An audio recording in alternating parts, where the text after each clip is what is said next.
राम लक्ष्मण की कथा। एक अमर बंधुत्व की गाथा। त्रेता युग में अयोध्या नगरी में राजा दशरथ राज्य करते थे। वे सूर्य वंश के एक महान और न्यायप्रिय शासक थे। उनकी 3 रानियां थीं, कौशल्या, कैकेयी और सुमित्रा। राजा दशरथ के 4 पुत्र हुए, राम, भरत, लक्ष्मण और शत्रुघ्न। राम कौशल्या के पुत्र थे, भरत कैकेयी के और लक्ष्मण व शत्रुघ्न सुमित्रा के जुड़वांव पुत्र थे। चारों भाइयों में परस्पर अत्यंत स्नेह था, परंतु लक्ष्मण और राम के मध्य का संबंध विशेष था।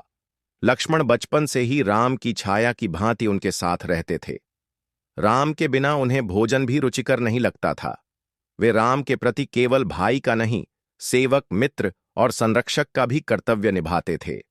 वनवास की शुरुआत जब राम के राज्याभिषेक की घोषणा हुई, तब अयोध्या उत्सवमय हो उठी। किंतु उसी समय कैकेयी ने अपने 2 वरदानों का स्मरण कराया। एक, कि भरत को राजगद्दी मिले, और दूसरा, कि राम को 14 वर्षों के लिए वनवास भेजा जाए।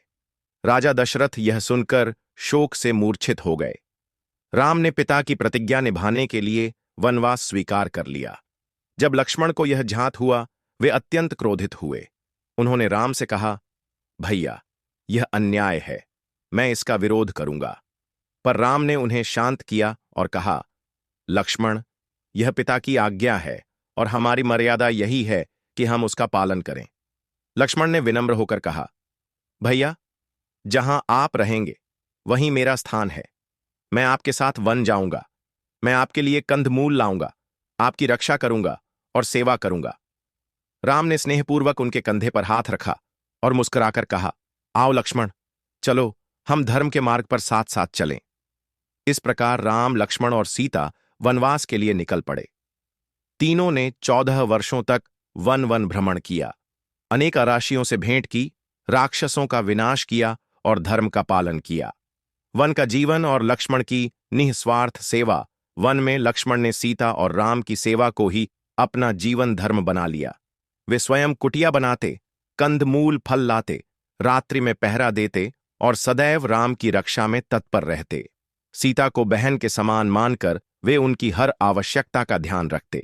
उनकी सेवा भावना इतनी गहन थी कि उन्होंने 14 वर्षों तक विश्राम भी ठीक से नहीं किया। राम और सीता जब विश्राम करते, तब लक्ष्मण नीरव रात्रि में धनुष बाण लिए पहरा देते। एक बार सीता ने उनसे पूछा, लक्ष्मण, क्या तुम्हें कभी विश्राम की आवश्यकता नहीं होती? लक्ष्मण ने विनम्रता से उत्तर दिया, मां, जब तक प्रभु राम और आप सुरक्षित हैं, मेरा शरीर थकान नहीं जानता। मेरी नींद तो प्रभु की सेवा में ही पूरी हो जाती है। इस उत्तर में लक्ष्मण के त्याग, समर्पण और निस्वार्थ प्रेम का परिचय मिलता है। पंचवटी और सीता हरण। पंचवटी में वे राम, लक्ष्मण और सीता के साथ निवास करने लगे। यहीं शूर्पणखा का प्रकरण घटित हुआ। जब शूर्पणखा ने राम से विवाह का प्रस्ताव रखा और राम ने मना कर दिया, तो वह लक्ष्मण के पास गई। लक्ष्मण ने उसे अपमानित किया, जिससे क्रोधित होकर वह रावण के पास गई और सीता हरण का मार्ग प्रशस्त हुआ। सीता के अपहरण के समय राम और लक्ष्मण वन में दूर थे। जब राम लौटे और सीता को न पाया, तो वे अत्यंत विचलित हुए।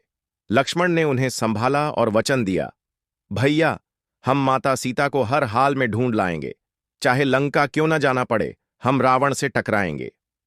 इस संघर्ष की शुरुआत में लक्ष्मण की भूमिका एक योद्धा, एक रणनीतिकार और एक सहायक की थी। पर उनके मन में जो अग्नि थी, वह केवल भाई के लिए नहीं, धर्म के लिए भी थी। लक्ष्मण और मेघनाद का युद्ध। जब राम और लक्ष्मण ने वानर सेना के साथ लंका पर चढ़ाई की, तब रावण का पुत्र मेघनाद, इंद्रजीत, अत्यंत शक्तिशाली और मायावी योद्धा निकला।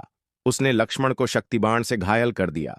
राम अत्यंत दुखी हुए और कहा, यदि लक्ष्मण को कुछ हो गया तो मैं इस युद्ध का कोई अर्थ नहीं समझता। तभी हनुमान संजीवनी बूटी लाकर आए और लक्ष्मण की जान बचाई गई। उसके बाद लक्ष्मण ने मेघनाद से भयंकर युद्ध किया और उसे पराजित किया। यह युद्ध केवल व्यक्तिगत प्रतिशोध नहीं था, बल्कि अधर्म के विरुद्ध धर्म की जीत थी। 14 वर्षों के बाद, वनवास की अवधि पूर्ण होने के बाद, राम, लक्ष्मण और सीता अयोध्या लौटे। संपूर्ण अयोध्या उनका स्वागत करने के लिए उमड़ पड़ी। भरत ने राम को राज्य सौंप दिया। राम के राज्याभिषेक के समय लक्ष्मण सबसे पीछे खड़े थे, जैसे उन्होंने कभी स्वयं के लिए कुछ चाहा ही न हो। राम ने उन्हें समीप बुलाकर कहा, लक्ष्मण, आज जो कुछ भी है वह तुम्हारे त्याग के कारण है। मेरे जीवन में तुम केवल भाई नहीं, धर्म के सच्चे सहचर और मेरे सबसे निकटस्थ हो। लक्ष्मण का अंतिम त्याग राम के राज्यकाल के अंतिम समय में एक गंभीर प्रसंग घटित हुआ।